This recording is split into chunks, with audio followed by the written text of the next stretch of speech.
Le mois dernier, l'équipe de Nouvel Angle est partie à la découverte de la région métropolitaine de Lisbonne et du centre du Portugal, des régions chargées d'histoire et parsemées à la fois de lieux sacrés et d'une dense végétation qui s'étend d'imposants massifs montagneux à de magnifiques plages ourlées d'un océan apprécié des surfeurs venus du monde entier.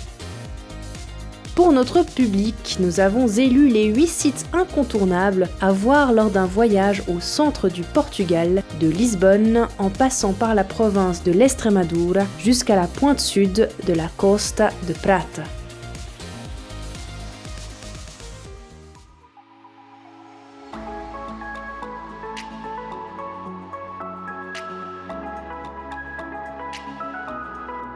Elle inspire les visiteurs comme les professionnels de la littérature ou du cinéma, de par sa lumière particulièrement douce et limpide.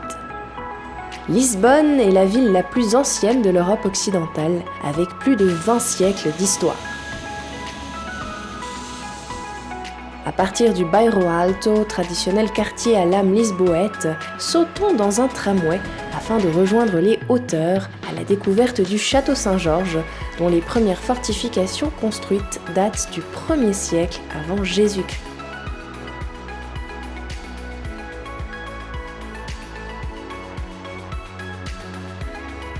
Nous nous éloignons du centre pour nous rendre à la tour de Belém, qui gardait autrefois l'entrée du port de Lisbonne, à une époque où l'empire colonial portugais, l'un des plus grands de l'histoire de notre humanité, régnait en maître.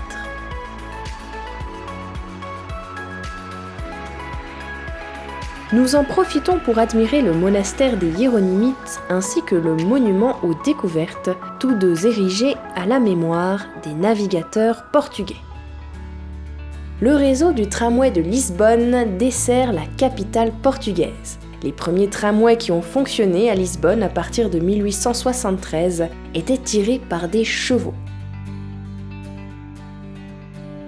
Les Elétricos, les tramways électriques que nous connaissons aujourd'hui, sont entrés en service en août 1901.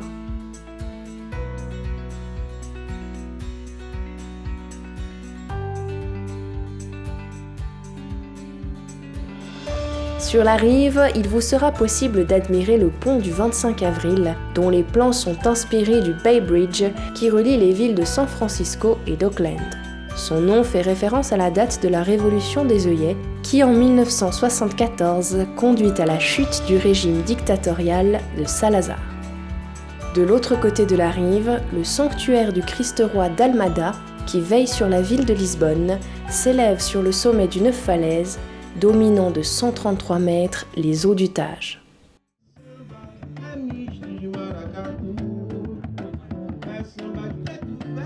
Sur la place du commerce, où se trouvait autrefois le Palais Royal, nous profitons de sonorités brésiliennes qui se mêlent à une brise océanique vivifiante.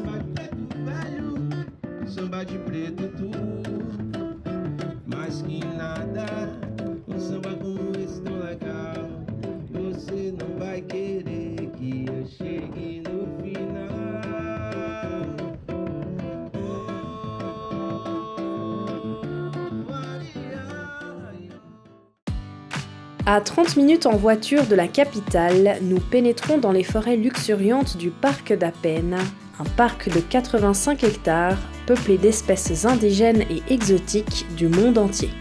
Sur l'une des cimes des monts de Sintra, le palais national de Penha, commandé par le roi Ferdinand II, brasse un éventail de styles architecturaux. Il donne sur un édifice plus ancien, le Château des Morts, dont les premières fortifications datent de la conquête musulmane de la péninsule ibérique.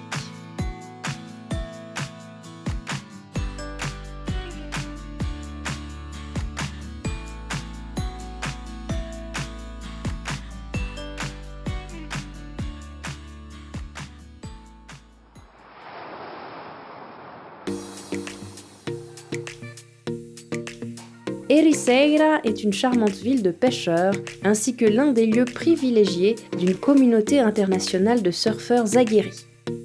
Elle se situe à une dizaine de kilomètres de la localité de Mafra, réputée pour son immense palais national, couvent franciscain d'architecture baroque et néoclassique qui était autrefois une résidence royale.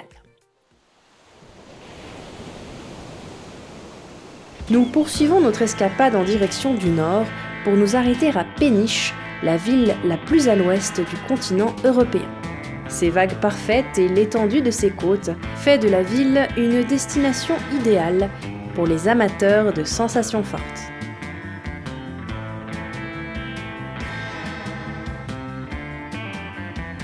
La ville est également l'un des principaux sites de pêche au monde et la fraîcheur des poissons et des fruits de mer permet d'exquis moments de restauration. Au nord de la presqu'île de Péniche, une petite péninsule volcanique et de calcaire, appelée l'îlot de Papoa, présente une faune et une flore extrêmement diversifiées, dont certaines espèces endémiques.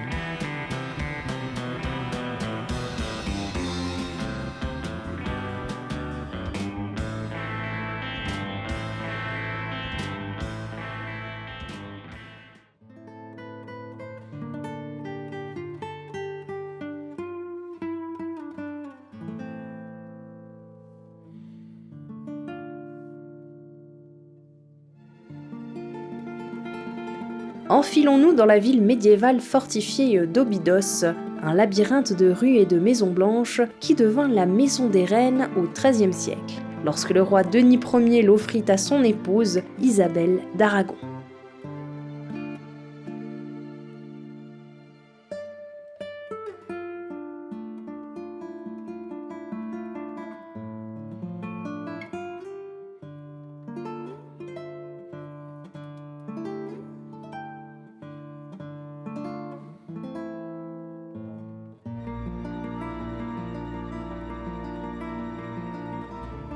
Dans l'enceinte des murailles se trouve également un château bien préservé, désigné comme l'une des 7 merveilles du Portugal.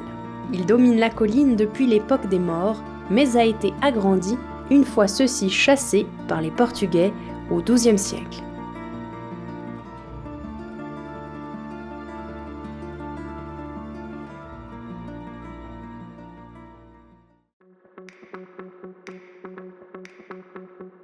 Nazaré, c'est une ville à la tradition des jupes aux 7 jupons.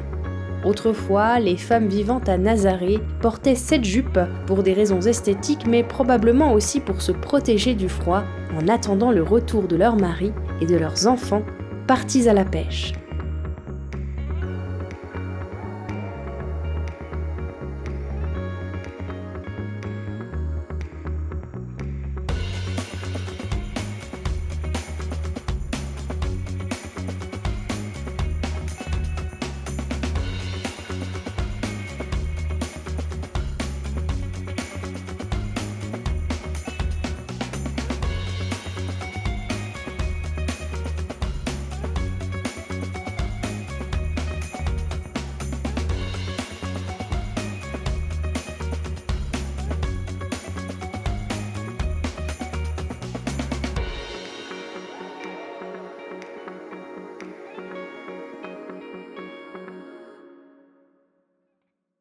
Le sanctuaire de Notre-Dame de Fatima est un grand centre de pèlerinage marial catholique situé à Cova da Iria dans la ville de Fatima au Portugal. Ce lieu bien connu des fidèles, l'un des principaux sanctuaires mariaux du monde, accueille chaque année environ 5 millions de visiteurs, venus commémorer un événement qui a bouleversé le monde de la chrétienté au cours de l'année 1917. Dans le lieu-dit Cova da Iria, 3 petits bergers ont été témoins, il y a plus de 100 ans, d'une apparition de la Vierge Marie, alors qu'ils étaient en train de garder leur troupeau de brebis. Lucia, âgée de 10 ans, et ses cousins Francisco et Jacinta, âgés respectivement de 9 et 7 ans, étaient agenouillés pour réciter leur chapelet sous les 12 coups de midi, lorsque leur prière fut interrompue par 2 brillants éclairs venus déchirer un ciel pourtant sans nuages. À quelques mètres d'eux, sur les branches d'un chêne vert, une belle dame plus étincelante que le soleil leur aurait demandé de revenir ici le 13 de chaque mois, durant 6 mois consécutifs, leur recommandant de réciter souvent le chapelet et de prier pour les pécheurs du monde entier. Les enfants se plieront aux exigences et retourneront chaque 13 du mois pour vivre de nouvelles apparitions peu à peu accompagnés de fidèles ayant entendu parler des miracles. Le 13 juillet, la foule des curieux se chiffre à 5 000 et en août à près de 20 000. À quelques forêts d'oliviers du lieu de culte se trouve le village dans lequel ont vécu les 3 enfants. Un monument y a été érigé pour commémorer la 4e apparition de la Vierge, ayant eu lieu le 19 août 1917. Le 13 octobre 1917, en dépit de la pluie, environ 70 000 personnes accourent devant le chêne des apparitions désormais célèbre. C'est ce jour-là qu'aura lieu le dit miracle du soleil, un phénomène céleste observé par la foule et aperçu distinctement à plusieurs kilomètres à la ronde. Les participants décriront par la suite des phases successives durant lesquelles ils auraient observé le soleil sous forme d'un disque argenté mat avec une couronne brillante tournant dans le ciel et projetant les couleurs de l'arc-en-ciel tant sur les nuages que sur le paysage et la foule rassemblée. Suite à ce phénomène céleste, la plus âgée des 3 enfants, Lucia, annonce à la foule que la Vierge a promis que la guerre finirait bientôt et que les soldats rentreraient au pays. Elle demande également la construction d'une chapelle dédiée à Notre-Dame du Rosaire.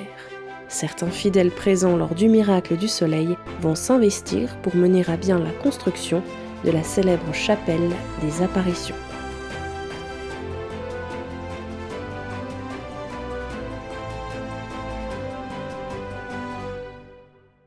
Et c'est ainsi que s'achève cet épisode de Nouvel Angle. Je vous rappelle que vous pouvez nous retrouver à la télévision française tous les jours, ainsi que sur notre site web ntdtv.fr.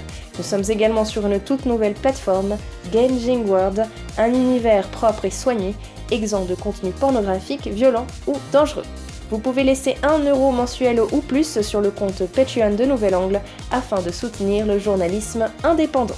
Je vous remercie d'avoir suivi Nouvel Angle et je vous dis à bientôt pour un prochain épisode.